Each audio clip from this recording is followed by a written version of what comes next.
Assalamualaikum warahmatullahi wabarakatuh. Perkenalkan, saya Matimuya dengan NIM C1 Channel 21174. Di sini saya akan menjelaskan mengenai materi sistem keuangan syariah. Baiklah, langsung saja ke materi yang pertama, yaitu konsep memelihara harta kekayaan. Ada 4 konsep memelihara harta kekayaan, yaitu yang pertama, anjuran untuk bekerja atau berniaga. Islam menganjurkan manusia untuk bekerja atau berniaga dan menghindari kegiatan meminta-minta dalam mencari harta kekayaan.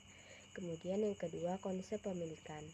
Harta yang baik harus memenuhi 2 kriteria, yaitu diperoleh dengan cara yang sah dan benar, serta dipergunakan dengan dan untuk hal yang baik-baik di jalan Allah Subhanahu wa Ta'ala. Kemudian yang ketiga, perolehan harta. Memperoleh harta adalah aktivitas ekonomi yang masuk dalam kategori ibadah muamalah yang mengatur hubungan manusia dengan manusia.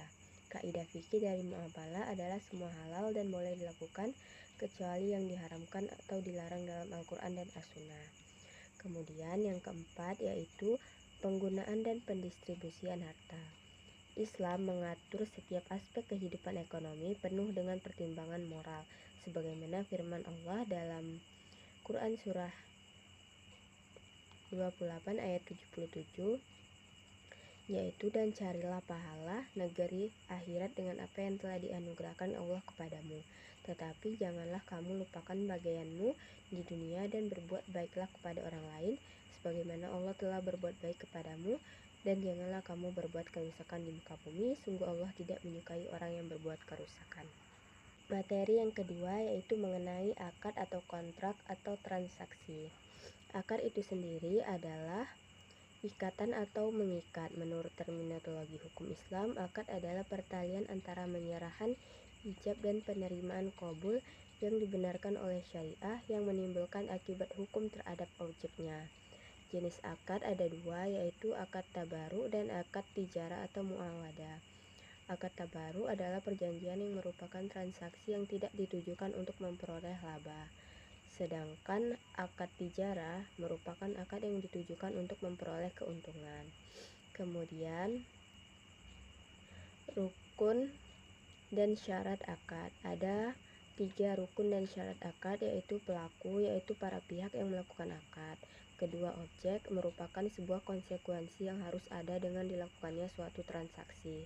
Yang ketiga, ijab kabul merupakan kesepakatan dari para pelaku dan menunjukkan mereka saling ridho. Materi yang ketiga yaitu transaksi yang dilarang. Setiap transaksi bisnis harus didasarkan kepada prinsip kerelaan antara kedua belah pihak dan tidak batil, yaitu tidak ada pihak yang menzalimi dan dizalimi, sehingga jika ingin memperoleh hasil harus mau mengeluarkan biaya, dan jika ingin untung harus menanggung risiko. Hal yang termasuk transaksi yang dilarang adalah yang pertama, semua aktivitas bisnis yang terkait dengan barang dan jasa yang diharamkan Allah. Yang kedua, riba. Yang ketiga, penipuan. Yang keempat, perjudian. Yang kelima, gharar. Yang keenam, ikhtikar. Yang ketujuh, monopoli. Yang kedelapan, bai energi. Yang kesembilan, suap. Yang kesepuluh, talawuk. Yang kesebelas, bai al-ina. Dan yang terakhir, talaki al-rukban. Materi selanjutnya, riba dan jenis riba. Riba adalah tambahan yang disyaratkan dalam transaksi bisnis tanpa adanya padanan yang dibenarkan syariat atas penambahan tersebut. Kemudian jenis riba yaitu yang pertama, riba nasi'ah adalah riba yang muncul karena utang piutang yang dapat terjadi dalam segala jenis transaksi kredit atau utang piutang di mana suatu pihak harus membayar lebih besar. Yang kedua, riba fad adalah riba yang muncul karena transaksi pertukaran atau barter. Dapat terjadi apabila ada kelebihan penambahan pada salah satu dari barang yang sejenis atau dipertukarkan, baik pertukaran dilakukan dari tangan ke tangan ataupun kredit. Materi selanjutnya yaitu prinsip sistem keuangan syariah. Konsep sistem keuangan syariah diawali dengan pengembangan konsep ekonomi Islam. Sistem keuangan syariah bukan hanya berbicara mengenai larangan riba yang juga telah dilarang pada agama Samawi sama seperti di agama Yahudi dan Kristen. Sistem ini juga mengatur mengenai larangan tindakan penipuan, larangan tindakan spekulasi, larangan suap, larangan transaksi yang melibatkan barang haram, serta larangan menimbun barang atau ihtikar, dan larangan monopoli. Materi yang terakhir yaitu mengenai instrumen keuangan syariah. Instrumen keuangan syariah dibagi menjadi 3, yaitu akad investasi, yang merupakan jenis akad tijara dengan bentuk uncurrency contract, yaitu kelompok akad ini dibagi menjadi mudharabah, musyarakah, suku, saham syariah yang produknya harus sesuai syariah.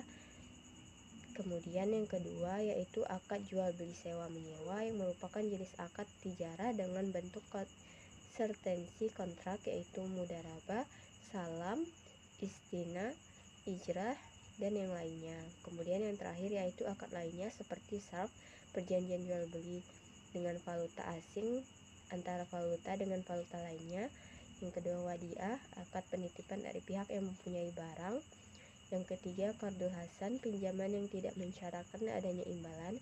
Yang keempat al-wakalah, yang kelima kafalah, yang keenam hiwalah, dan yang terakhir ran merupakan sebuah perjanjian pinjaman dengan jaminan aset. Baiklah, sekian materi yang dapat saya sampaikan. Wassalamualaikum warahmatullahi wabarakatuh.